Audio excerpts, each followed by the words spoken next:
Good evening, welcome to my YouTube channel MS education is freedom. आपका अपने परिवार MS education is freedom पर स्वागत है।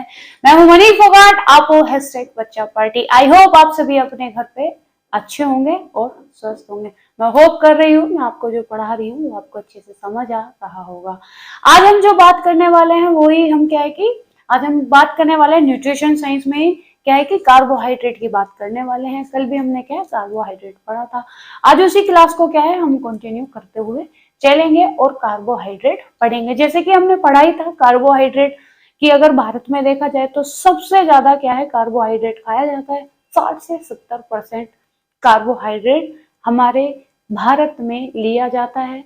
भारत वासियों की थालियों में सबसे ज्यादा आपको कार्बोहाइड्रेट मिलेगा ही मिलेगा।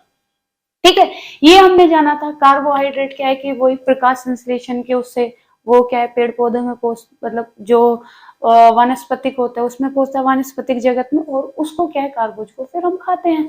अच्छा, आप मेरे को एक बात बताइए, जो पौधों की जो हरी पत्तियां होती हैं पौधों की जो हरी पत्तियां होती हैं ये किसके कारण होती हैं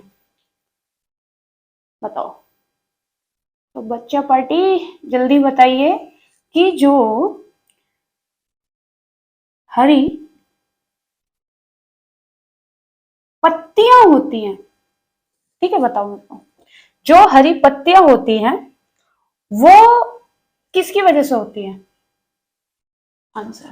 तो अगर आपसे पूछा जाए किसकी वजह से होती है तो वो होती है क्लोरोफिल की वजह से। ओके, अगर आपसे पूछ लिया जाए कि पौधों की जो पत्तियां होती है वो हरी क्यों होती है तो वो होती है क्लोरोफिल की वजह से। ओके, चलो अब हम आगे बढ़ते हैं। क्या पढ़ने वाले हैं? हम करने वाले हैं किसका? कार्बोज का वर्गीकरण, रासायनिक। ठीक है, तो कौन सा पेन लें? चलो ये ले लेते हैं, इसको ऐसे कर लेते हैं। ओके, चलो हम करने वाले हैं कार्बोज का वर्गीकरण, या फिर आप इसको रासायनिक भी मान सकते हैं। ओके, तो बच्चों पार्टी अब आप मुझे दीजिए प्यारी से स्माइल और हम अपनी क्लास को क्या है आगे कंटिन्यू करते हैं। आइए चलो समझते हैं अच्छे से कि कार्बोज का वर्गीकरण क्या है और कैसे कैसे ये वर्क करता है। ओके, चलो आ जाओ। तो कार्बोज जो है इसका वर्गीकरण की अगर हम बात करते हैं 3 वर्गों में विभाजित होता है। ओके,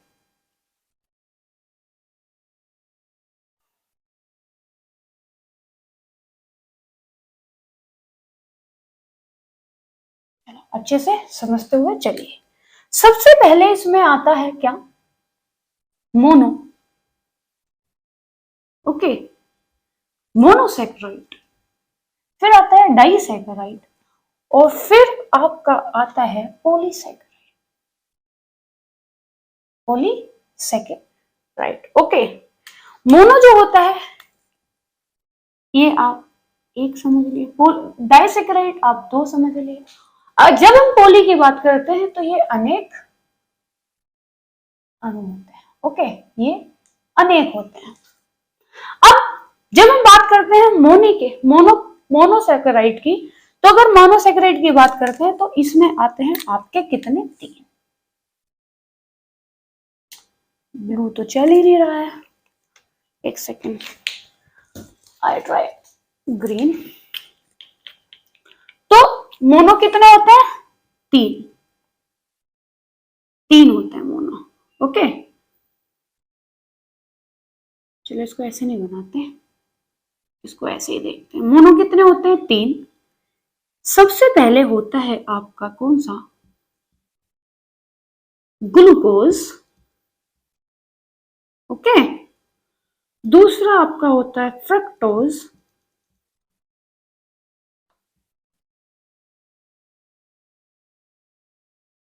तीसरा आपका होता है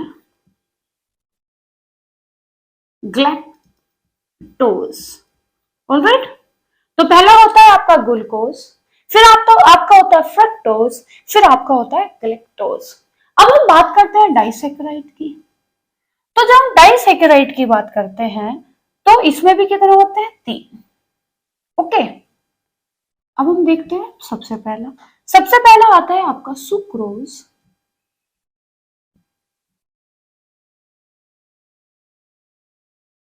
दूसरा आपका आता है माल्टोज,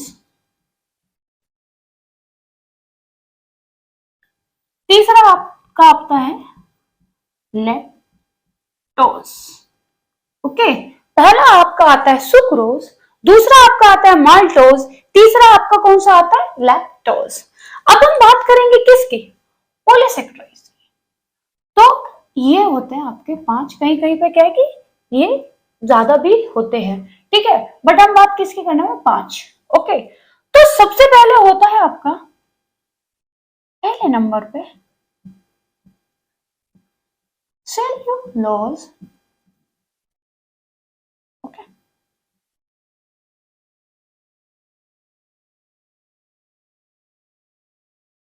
दूसरा आपका होता है पेक्टिन,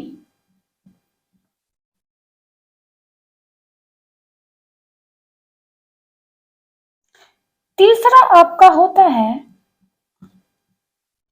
ग्लाइकोजन, ग्लाइकोजन, चौथा आपका होता है स्टार्च, फिफ्थ आपका होता है डेक्स्ट्रीन। ऑलराइट, तो अगर हम कार्बोज का वर्गीकरण करते हैं तो ये क्या होता है? इसका 3 पार्ट में हम क्या है वर्गीकरण करते हैं। एक मोनोसेक्राइड होता है, एक डाइसेक्राइड होता है और एक आपका पॉलीसेक्राइड होता है। अगर हम मोनोसेक्राइड की बात करते हैं तो उसमें आता है ग्लूकोज आता है, फ्रक्टोज आता है, ग्लूकोज आता है, ठीक है। उसके बाद डाइसेक्राइड की बात करते हैं तो इसमें सुक्रोज आता है, माल्टोज आता है, लैक्टोज आता है। उसके बाद हम पॉलीसेक्राइड की बात करते हैं, इसमें सेलुलोज आता है, पेक्टिन आता है, ग्लाइकोजन आता है, स्टार्च आता है और डेक्स्ट्रीन आता है, ठीक है। अब ये तो हो गया इसका वर्गीकरण। अब क्या है, हम इसको एक एक करके अच्छे से देखते हुए चलेंगे कि क्या क्या किसमें क्या होता है।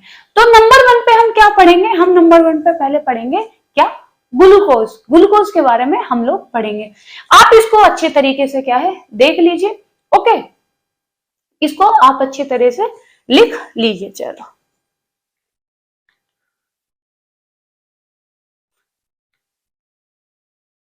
आई होप आपने ये लिख लिया होगा। अब मैं आगे बात करती हूँ।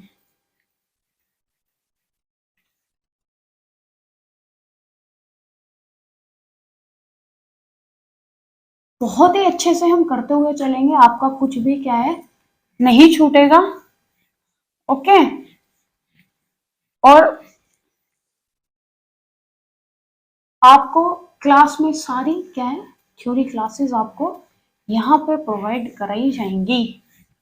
तो बच्चा पार्टी, आप लोग अच्छे से क्या है मन लगा के पढ़ते रहिए। कल से मैं क्या करूंगी, आपकी क्लासेस क्या है वो बढ़ा दूंगी। ओके, चलो,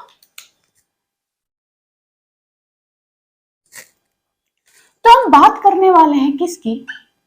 हम बात करने वाले हैं बच्चा पार्टी ग्लूकोज की। किसकी? यहाँ पे करें, चलो यहाँ पे करते हैं। हम बात करने किसकी वाले हैं? आपको दिखेगा नहीं। ग्लूकोज की। ओके, तो हम किसकी बात करने वाले हैं? ग्लूकोज की हम बात करने वाले हैं। तो ग्लूकोज क्या है, पहले हम इसको अच्छे से क्या है देखते हुए चलेंगे कि ग्लूकोज क्या है। ओके, चलो, ग्लूकोज के पहले क्या है अन्य नाम जान लेते हैं कि ग्लूकोज के अन्य नाम क्या क्या है। ओके,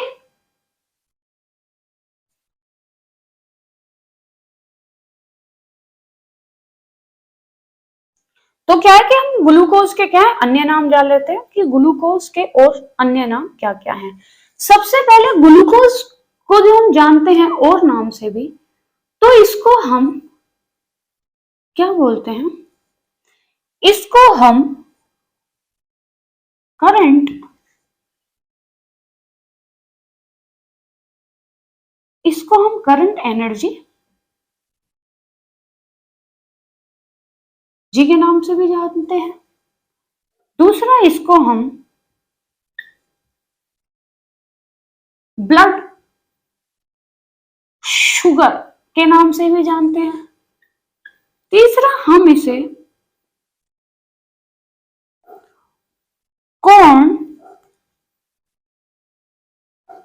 शुगर के नाम से भी जानते हैं। चौथा, हम इसे अंगूर की शर्करा के नाम से भी जानते हैं इसको। तो इसको हम किस किस के नाम से जानते हैं? इसे हम करंट एनर्जी के नाम से भी जानते हैं, इसे हम ब्लड शुगर के नाम से भी जानते हैं, इसे हम कॉर्न शुगर के नाम से भी जानते हैं, इसे हम अंगूर की शर्करा के नाम से भी जानते हैं, और इसे हम फ्रूट,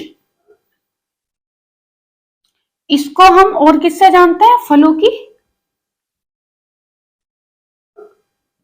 फ्रूट शुगर या फिर फलों की शर्करा के नाम से भी जानते हैं। तो इसके कितने नाम हो गए? 5। हम इसको इन नाम से भी जानते हैं। तो हम ग्लूकोज को करंट एनर्जी के नाम से भी जानते हैं, ब्लड शुगर के नाम से भी जानते हैं, कॉर्न शुगर के नाम से भी जानते हैं, अंगूर की शर्करा के नाम से भी जानते हैं, और फलों की शर्करा के नाम से भी जानते हैं। अब हम आगे बात करते हैं ग्लूकोज की। मानव रक्त में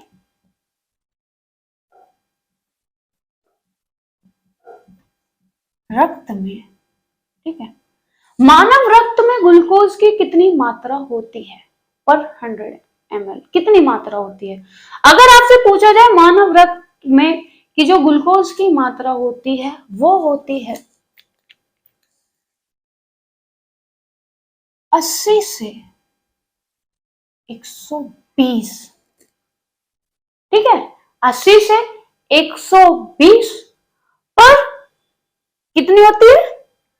पर 100 ml। ओके, तो मानव के रक्त में कितनी ग्लूकोज होती है? 80 से 120, मतलब कि 80 से 120 के बीच में। तो कितनी? 80 से 120 क्या है? मानव के रक्त में क्या है? ग्लूकोज होती है।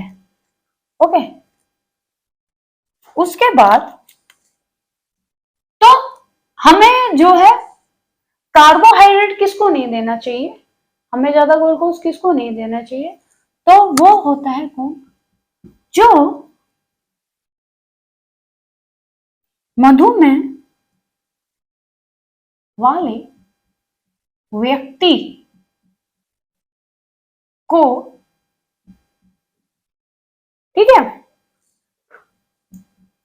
ग्लूकोज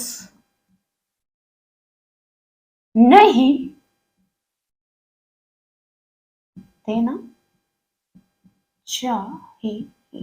ओके, तो जो मधुमेह वाले व्यक्ति हैं उनको क्या है? ग्लूकोज क्या है? नहीं देना चाहिए। उसके बाद जो कार्बोज है का सरलतम रूप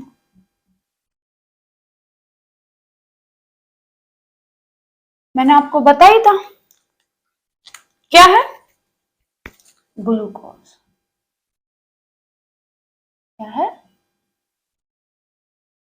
वो है आपका क्या? ग्लूकोज। तो अच्छे से समझते हुए चलिए। जब हमारे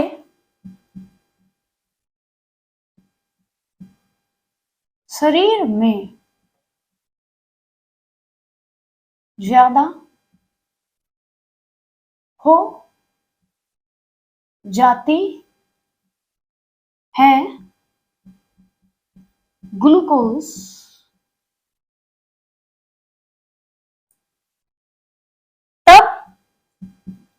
ये संग्रहित होती है कहां? यकृत में। पहले यकृत में अगर देखा जाए तो ये मांसपेशियों में भी, हमारा मांसपेशियों में भी, ठीक है। और किस नाम से? तो जब ये संग्रहित होती है तो ये ग्लूकोज में संग्रहित नहीं होती है, ये संग्रहित होती है आपकी ग्लाइकोजन में। किसमें? ग्लाइकोजन में, ठीक है। ओके, तो मानव रक्त में 80 से 120 क्या है पर 100 ml क्या है, आपको ये क्या है, ग्लूकोज मिलता है रक्त में। मधुमेह वाले व्यक्ति को हम क्या है, ग्लूकोज नहीं देते हैं। उसके बाद हम कार्बोज का अगर सरलतम रूप की बात करें तो वो होता है ग्लूकोज। जब हमारे शरीर में ग्लूकोज की मात्रा क्या है, अधिक हो जाती है, तो वो क्या करता है, वो हमारे यकृत में जाके क्या है, जमा हो जाता है, और उसके बाद क्या है, मांसपेशियों में भी जमा होता है। तो जब वो जमा होता है यकृत में, ठीक है, तो वो किस रूप में जमा होता है, ग्लाइकोजन के रूप में क्या है, जमा होता है। और ये क्वेश्चन कितनी बार आ चुका है।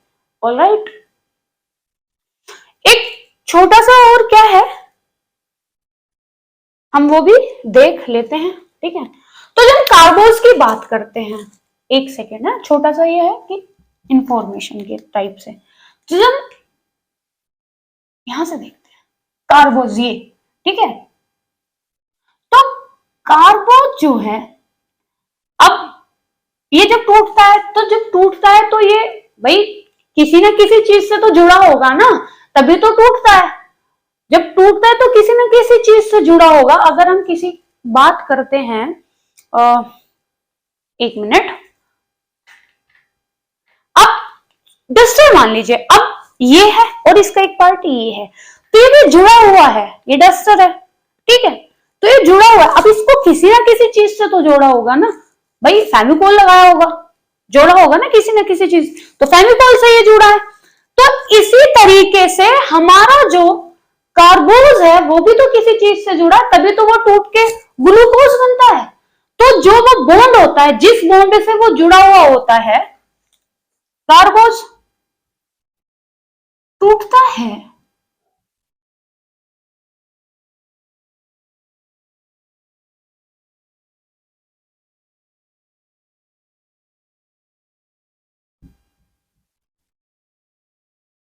किसी बॉन्ड से जुड़ा होगा, ठीक। तो वो बॉन्ड कौन सा है, क्वेश्चन में आया था, तो वो होता है हमारा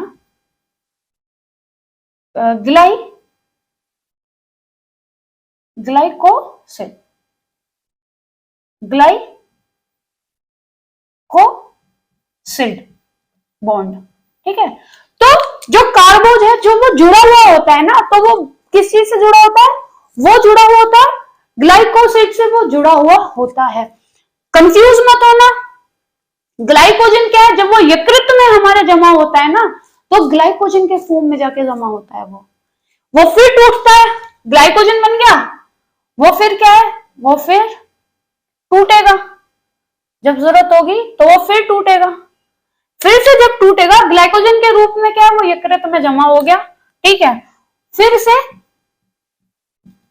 टूटेगा, ठीक है, तो फिर से क्या है, ये फिर से टूटेगा, तो फिर से टूट के ये किस में जमा हो, क्या बन जाएगा, फिर से टूट के ये बनेगा आपका, एक सेकेंड, ये फिर से क्या टूटेगा, फिर से टूट के ये किस में, दोबारा से ये किस में जमा हो जाए, फिर ये आपका ग्लूकोज बन जाएगा। तो ये प्रक्रिया क्या है, ऐसी ही चलती रहती है। आई होप आपको क्या ये समझ आएगा ठीक है। तो ग्लूकोज क्या है? ये करंट एनर्जी है। इसको हम ब्लड शुगर के नाम से भी जानते हैं, इसे कॉर्न शुगर के नाम से भी जानते हैं, इसे अंगूर की शर्करा के नाम से भी जानते हैं, इसे फ्रूट शुगर उसके नाम से भी आता है, फलों की शर्करा के नाम से भी जानते हैं। अगर हम बात करते हैं तो मानव रक्त में 8 से लेके 120 पर 100 मीटर वो मिली क्या है लीटर क्या है हमारे उसमें ग्लूकोज पाया जाता है हमारे रक्त में। मधुमेह वाले व्यक्ति को हम ग्लूकोज नहीं देते हैं। यही हम कार्बोज की बात करते हैं तो कार्बोज का सरलतम रूप क्या है? ग्लूकोज है।